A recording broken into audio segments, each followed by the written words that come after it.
on the Barbara Walters special. I swear to God, every day, you know, I get a call, they're making a wax figure of you. They want to put your hands and feet in cement, and I'm going, but I'm just a carbon-based life form. Will you tell me how this...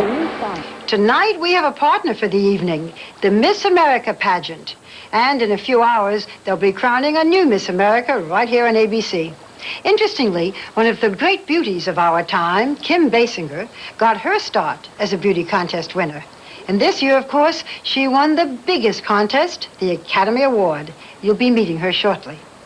We also have the man all the cameras were focused on in this summer's most provocative film, The Truman Show. I'm talking about the amazing Jim Carrey. And he told me a story about a dramatic moment in his life that I think will stick with you. And the most wanted man in Hollywood and his sexy wife, Will Smith and Jada Pinkett Smith. Both of them getting jiggy with it, whatever that means. I do know that this is a pageant of celebrity that you won't...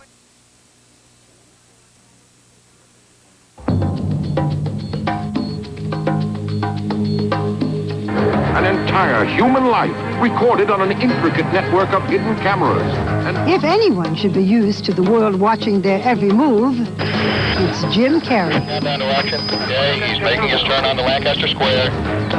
This summer, The Truman Show, the story of a man whose entire life is a TV program, was Jim's 8th #1 film.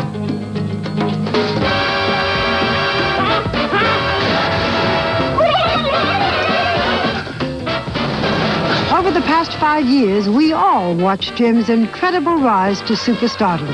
Somebody stop me!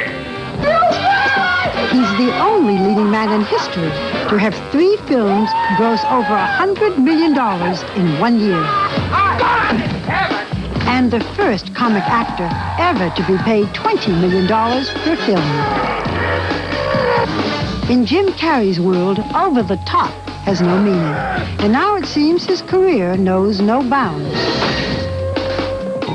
He's Canadian, born in Toronto 36 years ago. He was the luckiest person in the Carrey household. The first, he says, was his father. They called Jim Jimmy Jean the String Bean, all bones and teeth, one of which was chipped while playing hockey. My name is Jim Carrey. I'm a singing comic impressionist. He has been a stand-up comedian since he stumbled out onto a Toronto comedy club stage at age 15. In 1981, he made the time-honored pilgrimage to L.A., where he stunned audiences by being able to do offbeat impressions purely through facial expressions and body language. Here he does James Dean, Henry Fonda, and Charles Nelson Riley. But he wanted to be a star, not just impersonate one. So he took a chance, threw out his act, and started all over. Now, here's another all-too-common danger in the classroom. And when he was cast as the only white guy on the counterculture Fox hit In Living Color, things started looking up. He created some of the show's most memorable characters, including the accident-prone pyromaniac, Fire Marshal Bill. Everybody remain calm! I am a fire marshal!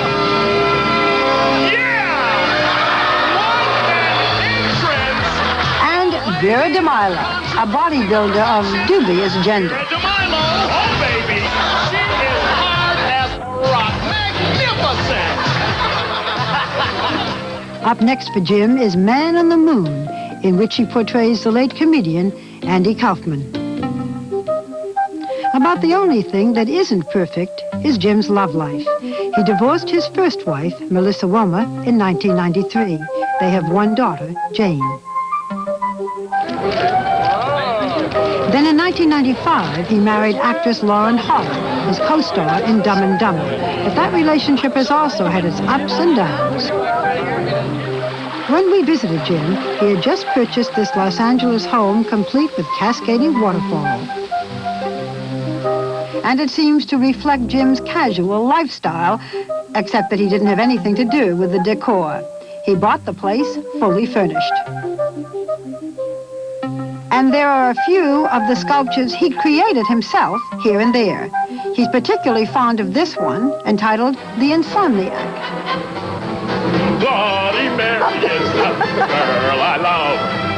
Bloody Mary is the girl I love. Come on, Barbara. Bloody Jim Carrey can even turn a mundane worker with a personal trainer into theater of the absurd. Go, JP, go. All I can say is that should Jim Carrey ever choose to make a workout video called Thin and Thinner, it will sell. Yeah, Sharon Stone didn't do this, did she? But this wild man is not the real Jim Carrey. This is. Jim, your father was funny. Yeah, very funny. Like you? Extremely funny. Funnier than me in many ways. I remember just wanting to be like him so badly when I was growing up. Your father was a saxophone player. And then gave that up to be an accountant? I know, it's like a bad Hollywood script, really. He basically, when they started having children, he had to, my oldest sister, he had to sell his saxophone to get her out of the hospital to pay the bill. But so from there, he became an accountant. He got a supposedly safe job. And I guess that was one of the biggest lessons for me growing up, is to watch my father and to, what he went through. He lost his job at a certain point when he was 51. And so it became clear to me that there is no safe living. There's no safe job.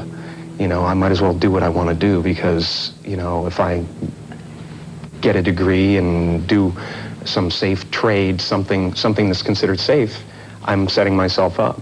After 35 years, he loses a job as the accountant. Then what? Oh, gosh. Then we went through a strange period where we all worked together doing the same job. We were security guards, janitors.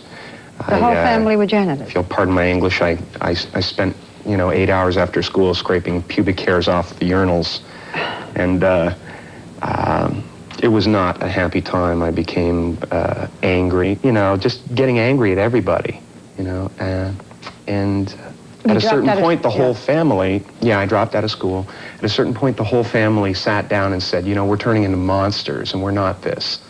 And so we decided to just leave that situation with nothing to go to, really. So we went camping, basically. So here you were, your mother, your father, brothers, sister, all of you janitors, and then one day you just walk out of the job. Yeah. And moved into a Volkswagen? Yeah, we had a Volkswagen camper. People won't believe this. They'll think you're putting me on. I know, it's ridiculous. I don't like to make a big deal of it, but I guess at a certain, on a certain level, it did kind of, it was another one of those things that just make you go, well, maybe I'm meant to do what I'm meant to do, At one point, or not at one point, because I hear you still do, you would be in front of a mirror and just make faces all the time. Yeah. For me, it was so much fun to me to sit in my room and make faces and talk to myself in different voices and things. And I'd go, that looks like Sammy.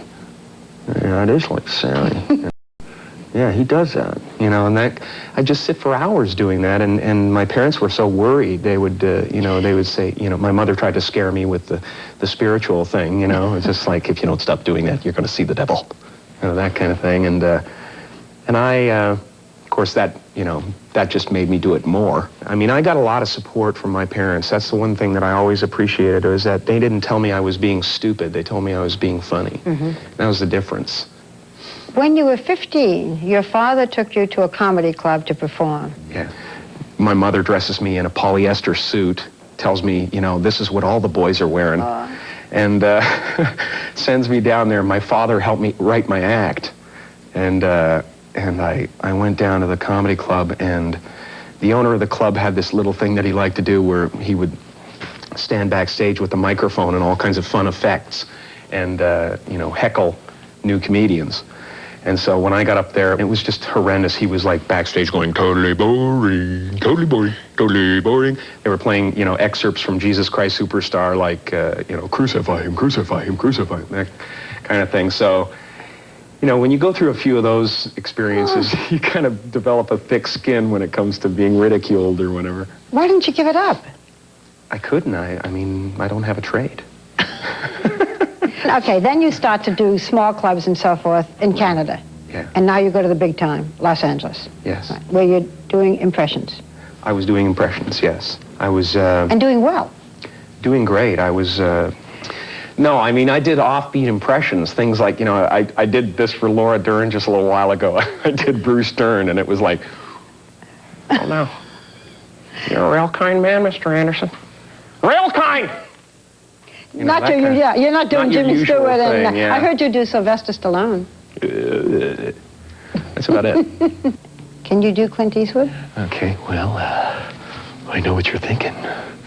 Did he take 6 shots or only 5? Yeah. It's terrific. I was one of the more popular acts at the Comedy Store, but I was unhappy. I didn't like where it was going. At that period when you were making it, doing the impressions, it was also a terribly difficult time for you privately, I read.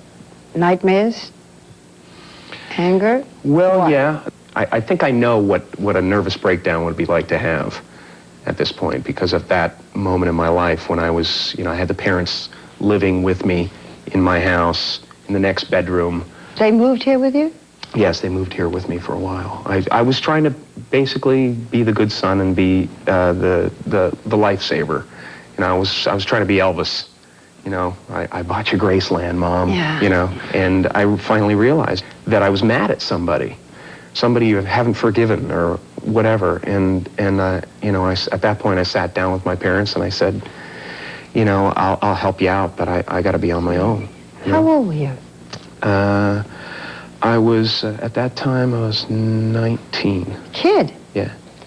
Jim, I wanted to ask you, some years ago you wrote Yeah. yourself a check. Yes, I did. I wrote a check out to myself for $10 million for acting services rendered, and I put it in my wallet and I carried it for that many years. And what happened was, basically, we did the deal for the mask for $10 million. $10 million payment for doing the mask. Right. Payment for doing the mask, too. And so it's very surreal for me. It's strange. And I used to go up to Mulholland Drive every night, sit on the side of the road, look out at the lights, and go, you know, I'm a popular actor. I'm, you know, every director wants to work with me. And I used to, like, open my arms and imagine things, you know, things that I wanted to come in my way and stuff. And what I would do, it was a way of dealing with, you know, being completely out of work. Yeah. I would stay up there. I actually believed that I had all these things. And then I would drive down the mountain feeling like the biggest star in Hollywood, like I was working all the time, like the best people wanted to work with me. And I had my thing in my pocket, my little check in my pocket. Jim, at the height of everything, your father died. Mm-hmm. Did your father know you made success? Yeah. What did it mean to him? I don't think he knew the magnitude of it, but he realized, you know, that I had reached my goal, that little thing in my pocket was realized. That He check. knew that I had made it. He knew that I had made it, and in fact, I put the check in with him in the casket. Oh, Jim. Yeah. Here we go. I said I wasn't going to make you Yeah, cry. damn you. I promised I wouldn't make you Yeah. cry. I don't even know what to say now, except I know how much your father meant to you, and that must have been, in some strange way, symbolic that it happened now. I think so. He saw that I'd done it, you know, the thing that he had hoped to do, and the thing that he had hoped his whole life for me to do. You know, it was finality for him, because after my mother died, he, you know, kind of lost his spirit, you know, which happens with a lot of people. Mm-hmm. But yeah, it was good to see. It was, I mean, you know, what can I say? My life is a fairy tale.